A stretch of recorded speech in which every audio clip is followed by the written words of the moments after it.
Hello everyone, good morning and welcome back to my new blog. तो friends, आज का ये जो वीडियो है वो केवीएस एस्पिरेंट हो या फिर सुपर टेट एस्पिरेंट हो, उनके लिए बहुत ही खास होने वाला है। क्योंकि आज का जो ब्लॉग है वो हमारा स्टडी रूटीन नहीं बल्कि हम लोग कुछ रिसोर्सेज पे बात करेंगे कि कहाँ से पढ़ना है, कहाँ से नहीं पढ़ना है। और जो न्यूज आजकल चल रही है, बहुत ज्यादा चर्चा में चल रही है और बहुत ज्यादा कंफ्यूज हैं लोग उन सारी खबरों की वजह से। तो उस पे भी हम लोग थोड़ी सी डिस्कस करेंगे कि उसमें क्या क्या संभावनाएं हैं और क्या क्या बदलाव हो सकते हैं। तो चलिए, सबसे पहले हम जो बात आज करने वाले हैं वो है केवीएस को लेके। केवीएस ने नोटिस जारी कर दिया है और 6 जनवरी से लेके 8 जनवरी के बीच आपको करेक्शन का टाइम दिया गया है। 3 दिन का टाइम है आपके पास, आप करेक्ट कर लीजिए। उसमें 3 चीज नहीं जो चेंज होगा वो है एप्लीकेशन नंबर, मोबाइल नंबर और ईमेल आईडी। इन 3 चीज को छोड़ के बाकी कोई भी त्रुटियां हैं अगर आपके फॉर्म में तो वो करेक्ट हो सकती हैं। आप उसे सही करा लीजिएगा अपने नजदीकी कैफे से जाके, क्योंकि बिल्कुल भी चांस नहीं लीजिएगा। ये आखिरी मौका है, इसके बाद पता नहीं कब वैकेंसी आएगी। तो आप अपने फॉर्म को बिल्कुल ध्यान से देखिएगा कि अगर कुछ उसमें मिस्टेक हो तो टाइम रहते उसको करेक्ट करा लीजिएगा। और सब्जेक्ट को लेके बहुत ज्यादा कंफ्यूजन है आप लोगों के माइंड में। बहुत सारे स्टूडेंट उस टाइम पे भी फॉर्म भरते समय ये नहीं समझ पा रहे थे कि सब्जेक्ट में क्या भरना है। तो सब्जेक्ट में ऑल कर दीजिएगा, क्योंकि प्राइमरी के लिए कोई स्पेसिफिक सब्जेक्ट नहीं होता है। तो सब्जेक्ट में आपको ऑल भरना है, क्योंकि एक एक सब्जेक्ट का अगर नाम भरेंगे तो शायद कॉलम में पूरे सब्जेक्ट नहीं आ पाए। तो आप ऑल कर दीजिएगा।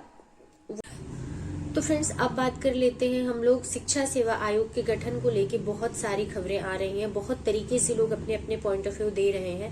पहले अलग अलग शिक्षकों की भर्ती अलग अलग आयोग कराया करता था, जैसे प्राइमरी का अलग, आपका टीजीटी पीजीटी का अलग और उच्चतर शिक्षा का अलग कराया करता था। अभी एक शिक्षा सेवा आयोग का गठन किया जा रहा है जो कि सारी भर्तियों को एक आयोग कराएगा। अब अलग अलग आयोग नहीं होंगे अलग अलग लेवल की भर्तियों को कराने के लिए। तो जितनी भी शिक्षा से रिलेटेड भर्तियां होंगी, चाहे वो प्राइमरी की हो या उच्चतर शिक्षा की हो, सभी एक शिक्षा सेवा आयोग होगा जो कि सारी भर्तियों को कराएगा।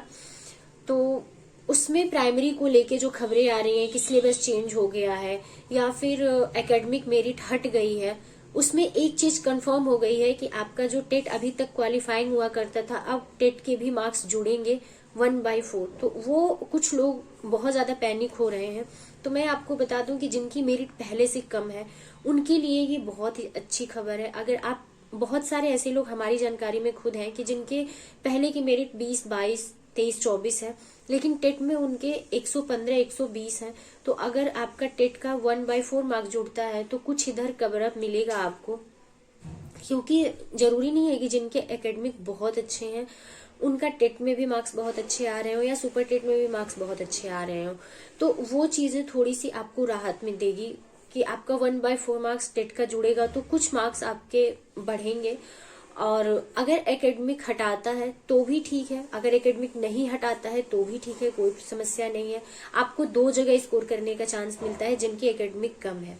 और जो लोग इस बात से दुखी हो रहे हैं कि एकेडमिक हटा दिया अब क्या करें, तो आपको भी बराबर इक्वल मौका मिल रहा है कि आप टेट में स्कोर करिए, सुपर टेट में स्कोर करिए और सभी बच्चे एक लेवल पे आके फाइट करें। तो बहुत अच्छी खबर हो सकती है। जो लोग बहुत पहले का बीएड किए हुए हैं या बीटीसी किए हुए हैं, उनकी एकेडमिक उतनी अच्छी नहीं है, तो इतना और एकेडमिक को लेके अभी पूरी तरीके से श्योरिटी नहीं है कि हटी है कि नहीं हटी है। सब लोग अपना अपना पॉइंट ऑफ व्यू दे रहे हैं, क्योंकि नीचे एक लाइन लिखी हुई है उसमें कि आपका अब जो नई भर्ती आएगी उसमें टेट के 1/4 मार्क्स जुड़ेंगे और साथ ही साथ मेरिट के मार्क्स उसमें जुड़ेंगे। तो ये कंफर्म उसमें नहीं है कि आपकी वो एकेडमिक मेरिट के मार्क्स जुड़ेंगे या सुपर टेट मेरिट के मार्क्स जुड़ेंगे। लेकिन अगर सुपर टेट हो रहा है तो सुपर टेट के मार्क्स तो जुड़ने ही है। लेकिन आपका एकेडमिक को लेके जो है वो अभी कंफर्म नहीं है। तो जो आपका नोटिफिकेशन आएगी, आगे शिक्षक भर्ती की नोटिफिकेशन आएगी, उसमें वो चीजें क्लियरिफाई हो जाएंगी। तो अभी आप लोग इस बात को लेके पैनिक मत होइए कि एकेडमिक के मार्क्स नहीं जुड़ रहे हैं। अभी उसमें कुछ भी क्लियरेंस नहीं दिया है। वो मोटा मोटी एक आपको नोटिफिकेशन दे दिया गया, एक जानकारी दे दी गई है कि इस तरीके से आयोग भर्ती कराएगा और साथ ही साथ आपके टेट के मार्क्स भी जुड़ेंगे। तो आप लोग वेट कर सकते हैं अपने जो भी अगला नोटिफिकेशन होगा भर्ती की उसके लिए, क्योंकि पहले से ही किसी बात को मान लेना एक लाइन को पढ़ के मुझे नहीं लगता है कि सही है। तो आप लोग अपनी पढ़ाई पे ध्यान दीजिए। इन सब बातों पे फोकस करने से आपका पढ़ाई से ध्यान हटता है और वहीं पे आपकी तैयारी वीक हो जाती है। तो आप लोग इन सब चीजों में मत पड़िए। ये सरकार का काम है, जो उसको करना होगा वो करेगी। हमारे आपके हाँ या ना कहने से कोई फर्क नहीं पड़ने वाला है गवर्नमेंट को। जो आयोग करेगा या जो गवर्नमेंट करेगी उसे हमें एक्सेप्ट करना है और उसी हिसाब से हमें अपनी तैयारी करनी है। तो आप लोग अपने टेट की अगर तैयारी कर रहे हैं तो उसमें लगे रहिए, अगर सुपर टेट की तैयारी कर रहे हैं तो उसमें लगे रहिए।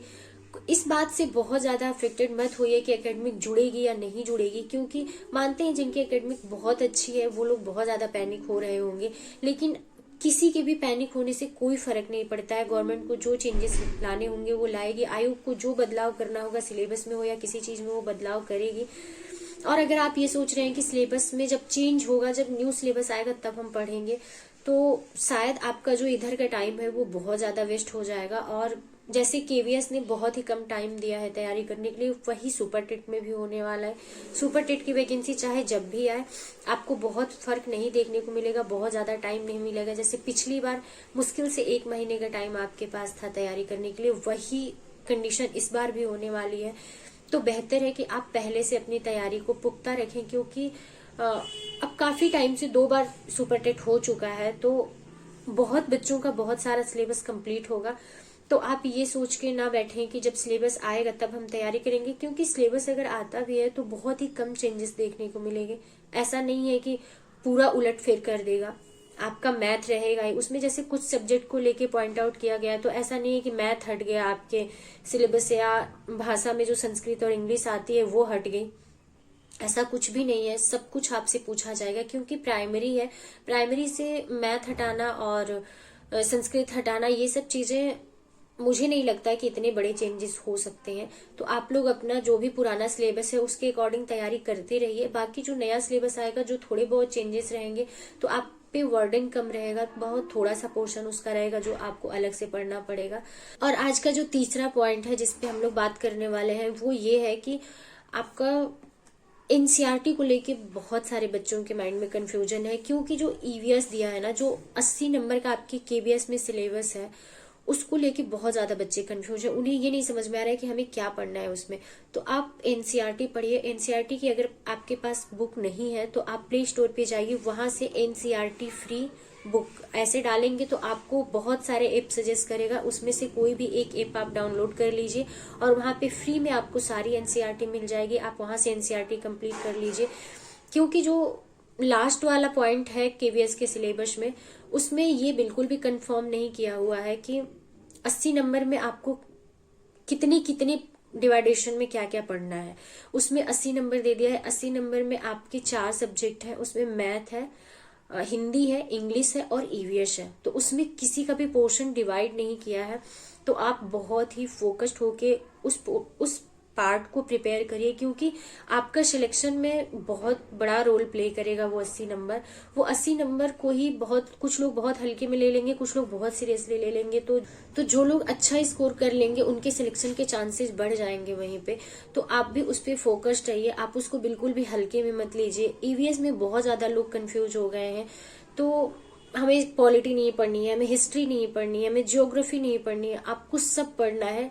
आप 8 तक की एनसीईआरटी पूरी अच्छे से कंप्लीट करिए, क्योंकि आपका जो डिफिकल्टी लेवल है वो आपको थीम जो दे दिया गया है, उस थीम के साथ साथ ये भी आपको उसमें देखने को मिलेगी एक लाइन की जो उसकी डिफिकल्टी लेवल है वो सेकेंडरी लेवल तक जाएगी। तो आपको बहुत अच्छे से बहुत फोकस्ड होकर एनसीईआरटी पढ़नी चाहिए। मैं यही सजेस्ट करूंगी आपको कि जितनी अच्छे से आप एनसीईआरटी पढ़ सकते हैं पढ़िए, उसका जितना नोट्स प्रिपेयर कर सकते हैं अच्छे से करिए, क्योंकि जब एग्जाम से जस्ट पहले आप रिवीजन करेंगे तो पूरी एनसीईआरटी की बुक आप नहीं रिवाइज कर पाएंगे। इसलिए आप शॉर्ट नोट्स प्रिपेयर कर लीजिए जो कि एग्जाम के टाइम में आप रिवाइज कर सकें। और अगर आप नहीं खरीद सकते हैं बुक तो मैंने आपको बताया कि आप प्ले स्टोर से डाउनलोड करके पढ़ लीजिए और वहां से आप नोट्स प्रिपेयर कर लीजिए।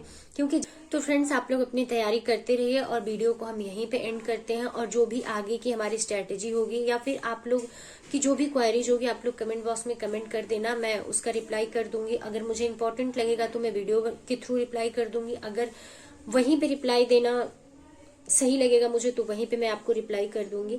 तो आप लोग अपनी तैयारी में लगे रहिए। जो भी चेंजेस हो रहे हैं गवर्नमेंट की तरफ से उसे एक्सेप्ट करके हम लोगों को उसे फॉलो करने में ही हम लोगों की भलाई है। उससे हम लोग फाइट नहीं कर सकते हैं, उस पर हम लोगों की राय बहुत मैटर नहीं करती है। तो इसलिए आप लोग अपनी पढ़ाई पे ध्यान दीजिए, अपने सिलेबस पे फोकस रहिए और पढ़ाई को अपने कंटिन्यू रखिए।